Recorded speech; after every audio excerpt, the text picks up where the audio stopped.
Hello student, पिछले class में हम लोग ideal and non ideal solution तक की बात की थी। आइडियल सॉल्यूशन जो रॉस लॉ को अवे करता है हर कंडीशन में, उसे हम लोग आइडियल सॉल्यूशन कहते हैं, और जो अवे नहीं कर पाता है उसे हम लोग नॉन आइडियल सॉल्यूशन कहते हैं। ठीक है, मतलब partial pressure calculated of solution equal to partial pressure of solution determined with the help of manometer, यानी कि इंस्ट्रूमेंट एक्सपेरिमेंटल पार्शियल प्रेशर और थ्योरेटिकल पार्शियल प्रेशर बराबर होगा तो उसे हम लोग आइडियल सॉल्यूशन कहते थे, और यदि डिफरेंट होगा तो नॉन आइडियल सॉल्यूशन कहते थे। फिर हम लोग ने बात की थी जो non ideal solution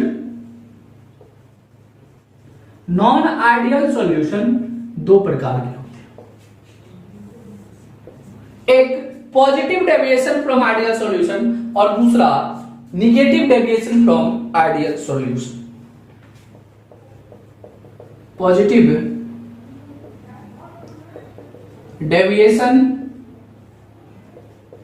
from ideal solution और दूसरा होता है निगेटिव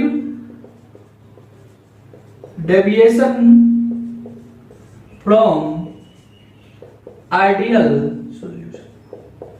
पॉजिटिव डेविएशन और नेगेटिव डेविएशन दो प्रकार के होते हैं। तो सबसे पहले हम लोग डील करेंगे, एक एक कॉन्सेप्ट डील करेंगे। सबसे पहला डील करेंगे negative deviation from ideal solution. Term से क्लियर होना है यहां पे। निगेटिव का मतलब क्या, सब कुछ कम हो जाएगा, पार्शियल प्रेशर क्या हो जाएगा उसका कम हो जाएगा।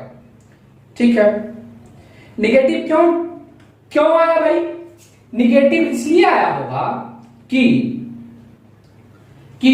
ऑब्जर्व जो हम लोग का है वो कम हो गया होगा। ऑब्जर्व्ड हम लोग का कम हो गया होगा, मतलब पहला पॉइंट तो हम लिख लेंगे P T observed, PT observed is less than P naught A जाए A plus P naught B जाए B. P naught A plus P naught A जाए A plus P naught B जाए बी। देखो दोस्तों, ऐसा क्यों हुआ होगा? एक चीज तो हम लोग देख चुके हैं, दूसरा केस ए इंटरेक्शन, बी इंटरेक्शन, जितना होना चाहिए था उससे कम हो गया। कैलकुलेटेड वैल्यू यदि इतना आ जाता तो आइडियल हो जाता, उससे कम हो गया तो निगेटिव की तरफ गई, तो इसलिए इसे हम लोग कहते हैं निगेटिव डेविएशन।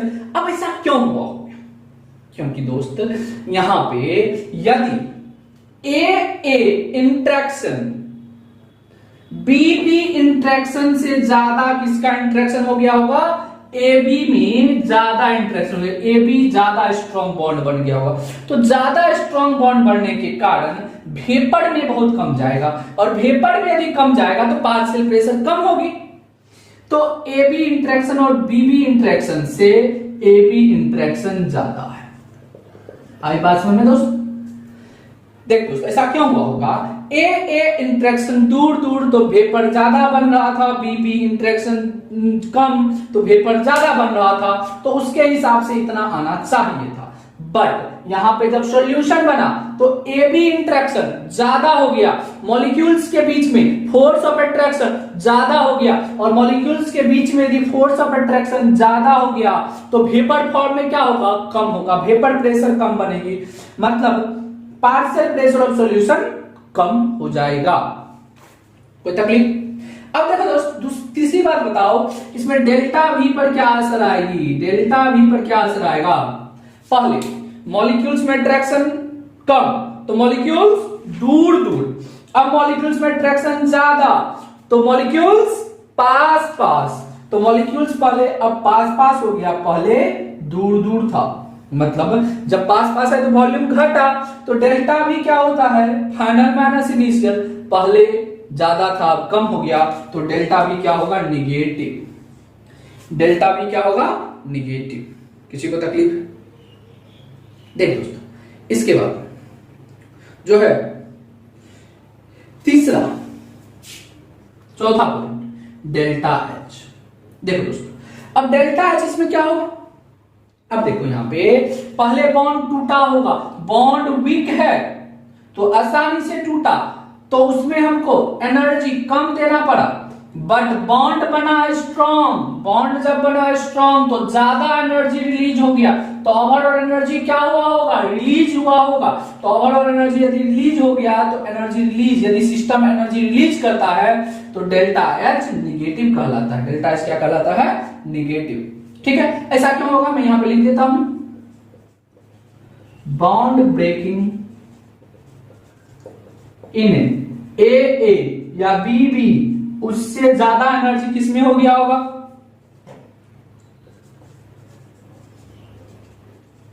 उससे ज्यादा एनर्जी हो गया होगा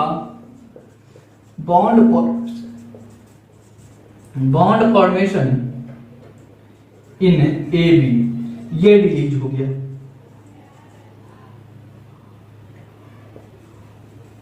तो ज्यादा रिलीज हुआ तो एक्सोथर्मिक, ये प्रोसेस कैसा होगा, एक्सोथर्मिक।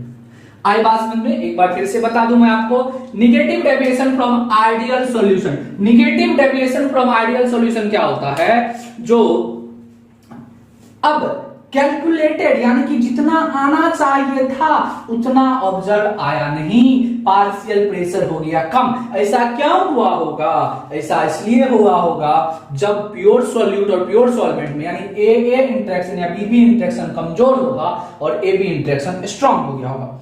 ठीक है, ए बी स्ट्रांग हो गया, फाइनल वॉल्यूम कम हो गया तो डेल्टा बी निगेटिव। अब स्ट्रांग हुआ, एनर्जी ज्यादा रिलीज होगा और एनर्जी यदि ज्यादा रिलीज होगा तो एक्सोथर्मिक। ठीक है, अब इसका हम लोग कुछ एग्जांपल देखेंगे, यहां तक नोट कीजिए, फिर आगे बढ़ते हैं। और इस टाइप के एग्जांपल आपको डायरेक्ट क्वेश्चन आता है, एग्जांपल से डायरेक्ट क्वेश्चन आता है, याद रखना है एग्जांपल को, एग्जाम्पल में क्या क्या हिंट दिया जाएगा उसे याद रखना है। जल्दी से जल्दी नोट करें, फिर आगे बढ़ते हैं। हाँ दोस्त, अब निगेटिव डेविएशन की हम लोग एग्जाम्पल देखें।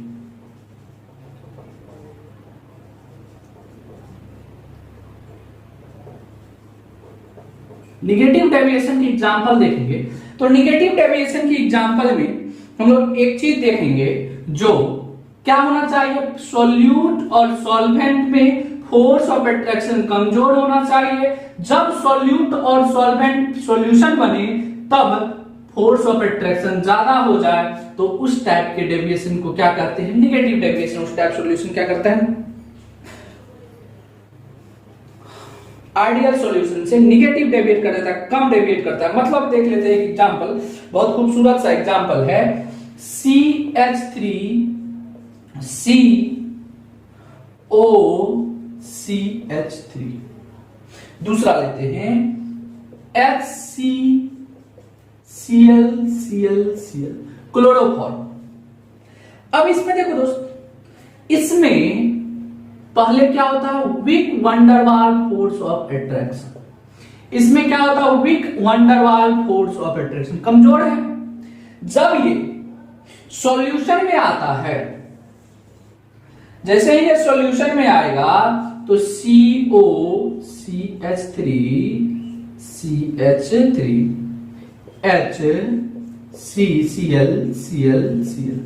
अब यहां पे कौन सा बॉन्ड, हाइड्रोजन बॉन्डिंग हो जाएगी। और हाइड्रोजन बॉन्ड क्या होता है भाई, वंडरवाल फोर्स ऑफ अट्रैक्शन से ज्यादा स्ट्रांग होता है। तो ज्यादा स्ट्रांग, ज्यादा इंट्रैक्शन, वॉल्यूम कम, partial pressure will be also decreased, so it's so negative deviation.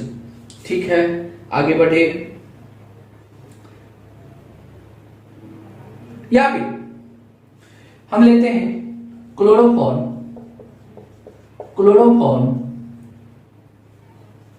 Plus dimethyl ether या डाइमिथाइल ईथर कुछ भी होगा, इसमें भी सेम केस होगा।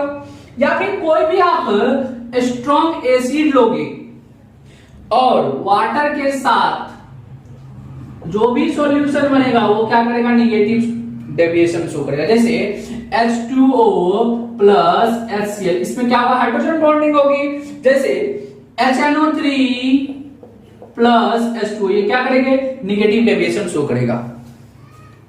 ठीक है, आई बात समझ में।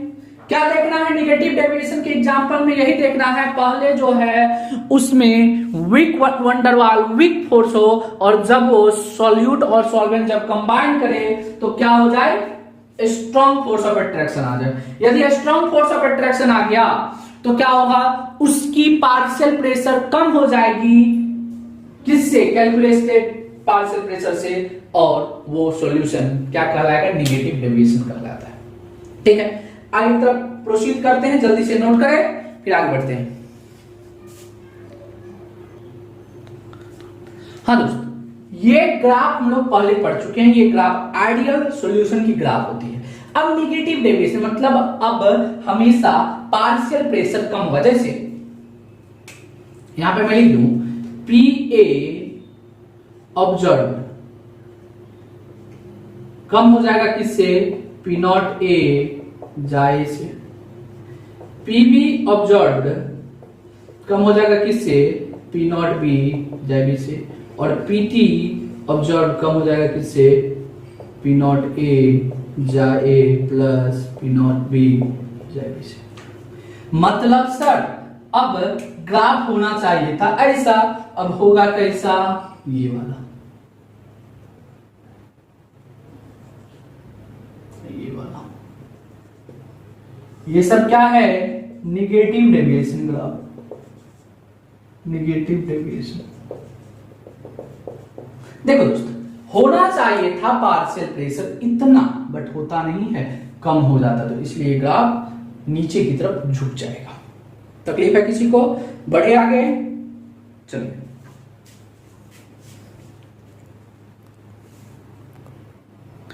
अभी तक हम लोगों ने जो देखा है वो निगेटिव डेविएशन देखा है। अब हम लोग पॉजिटिव डेविएशन की तरफ बढ़ेंगे। हेलो स्टूडेंट, पिछले क्लास में हम लोग ideal and non ideal solution तक की बात की थी। हम लोग अब पॉजिटिव डेविएशन की बात करते हैं। पॉजिटिव डेविएशन में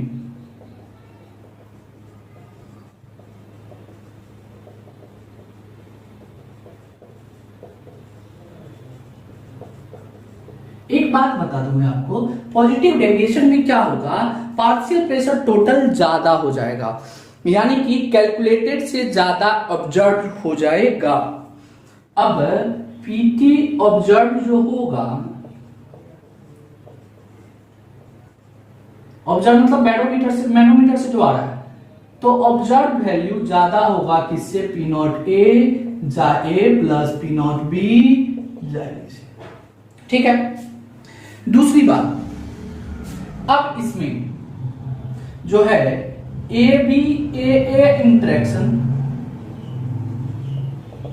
और BB इंटरेक्शन, क्या ऐसा क्यों हो गया कि ऑब्जर्व ज्यादा हो गया, क्योंकि अब AA इंटरेक्शन और BB इंटरेक्शन ज्यादा स्ट्रॉन्ग होगा किससे, AB इंटरेक्शन से। तो AB इंटरेक्शन कमजोर, तो AB इंटरेक्शन कमजोर तो वेपर ज्यादा बनेगा, पार्शियल प्रेशर ज्यादा आएगी, PT ज्यादा आएगा।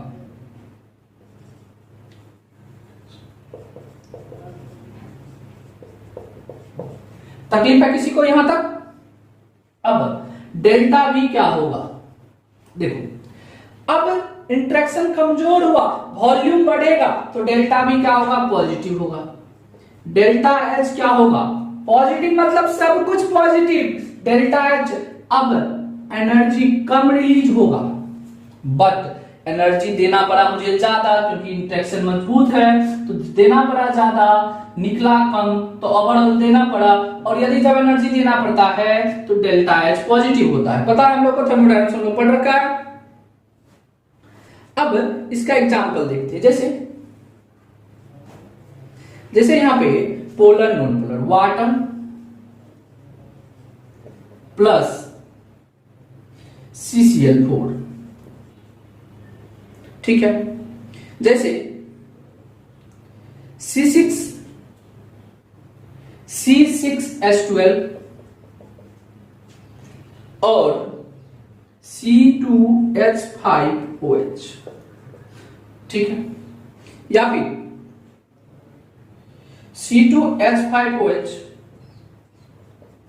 प्लस H2, ठीक है। किसी को तकलीफ है? नोट करें, नोट कीजिए यहां तक एग्जाम्पल के साथ, इसके बाद आगे बढ़ते हैं।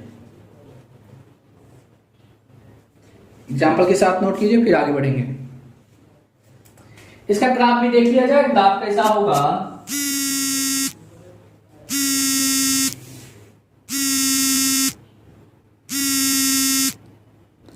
इसका ग्राफ कैसा होगा? ग्राफ जो है इसका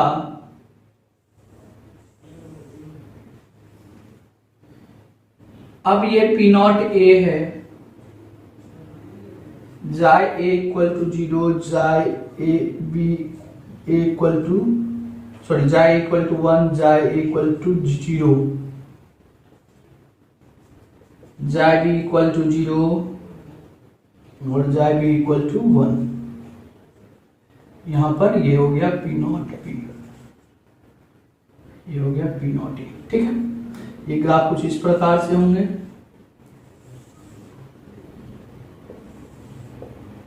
ये आइडियल गैस का पॉजिटिव डेविएशन का ग्राफ कैसा हो जाएगा? ऊपर की तरफ टिल्ट हो जाएगा।